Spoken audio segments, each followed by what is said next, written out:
George, if we could start with you, please. You haven't raced at Suzuka before. Just how excited are you about what lies in store this weekend? Yeah, extremely excited.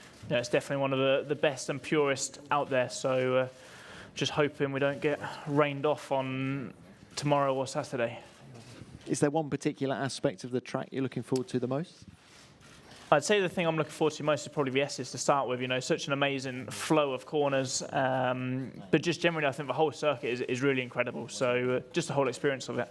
Max, if I could come to you now, what can we expect from you and Red Bull? You've scored a podium for the last 3 years at Suzuka. Given a clean race, is a 4th consecutive podium realistic?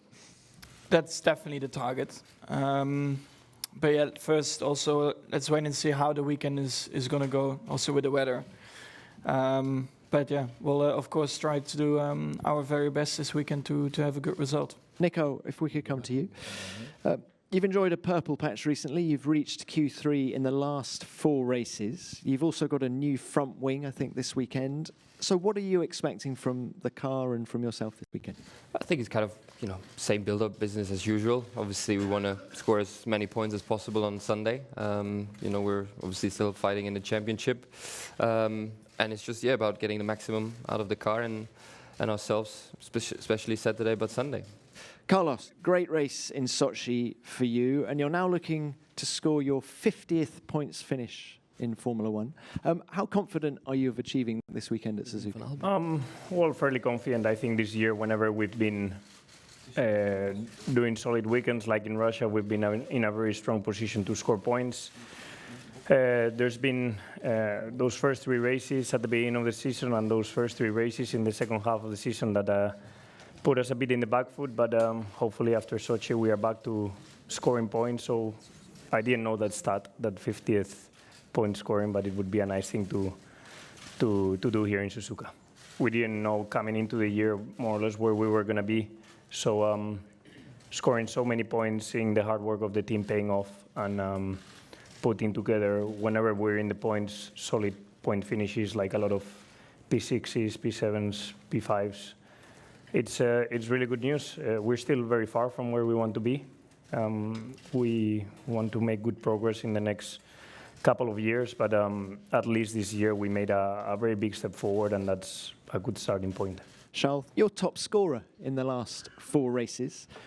How confident are you of Ferrari's performance this weekend? The car feels great. We've had, I think, 4 poles in a row, which is always nice. The last 2 races has been a bit not what I expected, but the performance is there, which I think is the most important, and there are no reasons for us to not be competitive this weekend. We'll see how it goes. I think we need to focus on the Friday, especially. Saturday seems to be very tricky, if not impossible to drive. So Friday will be very important, and then I hope that we can have a very positive Sunday. You say the last couple of races have been a bit tricky. I mean, obviously Russia didn't go as smoothly as you'd have hoped. How were your discussions with the team and with Sebastian after the race? Yeah, obviously there was some misunderstanding from the car, but I think we've had a discussion and everything is clear now. Obviously it felt like it was a huge deal from the outside, which it definitely wasn't, but yeah, now everything is fine. Charles, you said everything's clear now between you and the team and Sebastian. What exactly is clear? Do you have to obey team orders, as didn't happen in Russia? How's it going to work? Yeah, I think that's clear from the beginning of the season. We need to obey at team orders. And what is clear is that the situation wasn't clear for both of the drivers starting the race, and I think that's the most important. So we spoke about it, and we'll make sure this situation doesn't happen again in the future. What is more important for you, to help Ferrari to stay in front to Red Bull, or stay in front your teammate? Well, I think as a team, it's always a priority to do the good for the team. But then, as every team, I think Seb wants to beat me. I want to beat him as much. But yeah, the priority is to do the good for the team, which we will do. At the moment, we do have the topic of the Typhoon that's expected to hit the area on Saturday. But just from a driver's perspective, you know what it's like driving these cars and these tyres in the wet. How much range you really need for it to become a position where it's unsafe for you to go on track? And do you want to be consulted when it comes to deciding whether it goes ahead on Saturday? in terms of rain, we don't need too much for it to be unsafe, especially when you throw wind in there as well. It gets, I think, pretty tricky. But yeah, we can obviously debate a lot and discuss, but I think we just have to wait and see what actually hits us and how bad it is and not, and make the right call at the time. Obviously, there's a lot of fans here. We want to race. They want to see us drive. So I think we need to try and make it this weekend happen. But obviously, we need to see what happens, and we're at the mercy of the weather there. I got my speedboat on standby, so I'm ready to go for Saturday. Max, would you like to see the drivers being consulted about the conditions? Well, yeah, I guess so, but I think it's going to be very clear anyway if it's possible or not. At the moment, it doesn't really look very likely on Saturday. Sunday looks fine, but yeah, let's see. Of my previous experience, I have only done 1 year and a half in Formula One, but they have always been quite safe with the conditions. So yeah, and they've always asked also what we thought about the track once we were in the car. So yeah, I have full trust in Michael and his team that we will run in safe conditions if we do so. Hockenheim, for example, is a good example to know that the first 5 laps of the race it was clearly a bit too wet, and until the drivers there in the midfield, we didn't say it was safe enough. It wasn't clearly green flagged, no. So it's not a problem for me.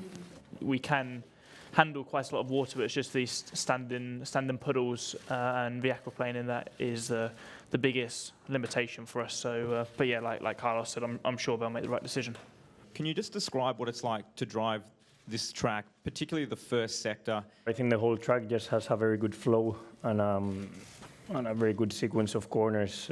I think the fact that the track also penalizes mistakes in the first sector, and if you put a wheel wrong, you have a chance of not crashing, but putting it in the gravel also makes the adrenaline and the difficulty of the track a bit harsher. Because of that, I think many Formula One drivers, we miss these kind of tracks. I wish, like in the future, we can go towards designing these kind of tracks instead of others that I'm not going to mention now. But yeah, I really like it. The fact that it's also a bit narrower than the average track there in Sector 1 makes it a bit more demanding. So it has a lot of things, elevation changes, I don't know, a lot of things that makes it really special. The fact that you need to be so precise in every corner, so otherwise you are late for the other and you lose quite a lot of lap times, makes it quite challenging for us. So yeah, I really enjoy driving here.